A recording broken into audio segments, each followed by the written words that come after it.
An English coworker once asked me with complete seriousness, leaning across the break room table like she was about to hear something scandalous, whether it was true that Amish couples get sewn into a bed together during courtship, boards between them or not, practically locked in for the night as some kind of official tradition everyone quietly accepted. I remember laughing so hard I nearly choked on my coffee, because the real answer to her question is almost nothing like what she'd clearly imagined, and honestly, almost nothing like what most people online seem to imagine either, having apparently absorbed the exact same dramatic version she had. By the end of this video, you'll understand the real history behind bundling, where that idea actually comes from, why it has almost nothing to do with modern Amish courtship despite what you've probably heard somewhere online, and what courtship in my own community actually looks like instead, plain and supervised and genuinely far less dramatic than the myth suggests. If you've watched my other videos, you know I'm Rebecca, and you've heard me talk about courtship a little already. The buggy rides, the careful supervision, the letters passed between families. This video exists specifically because bundling is one of the most common questions I get asked, almost always framed exactly the way my coworker framed it, assuming it's some current, active Amish tradition rather than what it actually is, a mostly historical practice that predates modern Amish communities by generations and was never universal even when it did exist, practiced by some colonial families and not others, in some regions and not others, and eventually abandoned almost entirely well before the communities most people picture today had even fully formed. Bundling, as a real historical practice, traces back primarily to colonial-era Pennsylvania Dutch and New England Puritan settlers, well over 200 years ago, long before the Old Order Amish communities that exist today had fully developed their own distinct customs.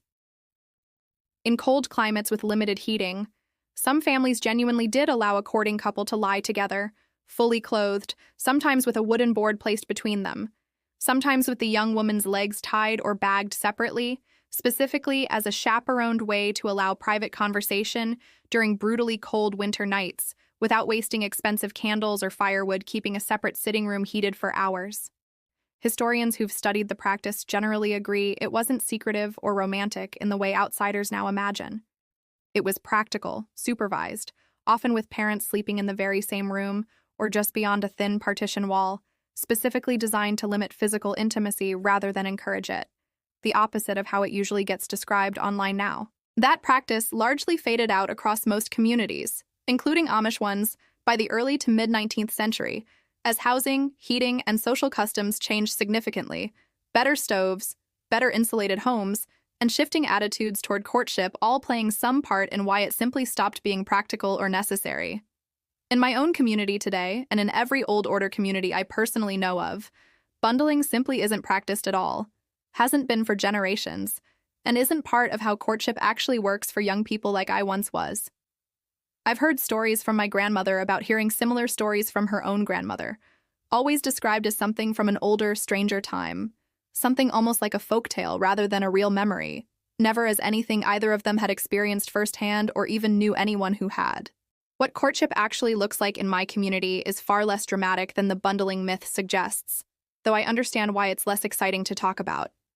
Courting couples spend time together almost entirely in supervised or semi-supervised settings, buggy rides home from Sunday evening singings with the horse plodding slowly along familiar roads, brief conversations on a porch while a parent or sibling works nearby in the garden, letters exchanged over weeks or months, sometimes read aloud to a sibling before being sent, group outings to volleyball games or ice skating in winter where dozens of young people gather together rather than any couple being left truly alone. Private, unsupervised time together, the kind bundling would have specifically been designed to limit rather than enable, simply isn't part of how young people in my community get to know each other before marriage at all, and hasn't been within living memory of anyone I've ever personally asked about it. I think the reason the bundling myth persists so strongly has more to do with how outsiders tend to imagine closed religious communities generally, assuming hidden secretive practices that seem shocking or scandalous by modern standards, rather than the actual, fairly unremarkable reality of careful, chaperoned courtship most Amish young people actually experience. There's something almost more interesting to people, I think, about imagining a secretly permissive tradition hiding behind a strict, modest exterior than accepting that the exterior modesty is actually just as genuine as it appears from the outside, all the way through. I've noticed the same pattern with other questions people ask me, always assuming some hidden, more permissive reality exists just beneath whatever plain, modest surface a community presents to outsiders. When in my actual experience, the surface and the reality tend to match far more closely than people expect. If you're wondering what other misconceptions like this one I get asked about constantly, stay with me, because bundling is far from the only myth people assume is still an active Amish tradition today, and honestly, some of the others I get asked about are even further from anything resembling the actual truth. My coworker, once I finally explained the real history to her, seemed almost disappointed, admitting she'd heard about bundling from some online video years earlier that framed it as a current, ongoing practice, complete with dramatic reenactments and a narrator's voice that made it sound scandalous and secretive.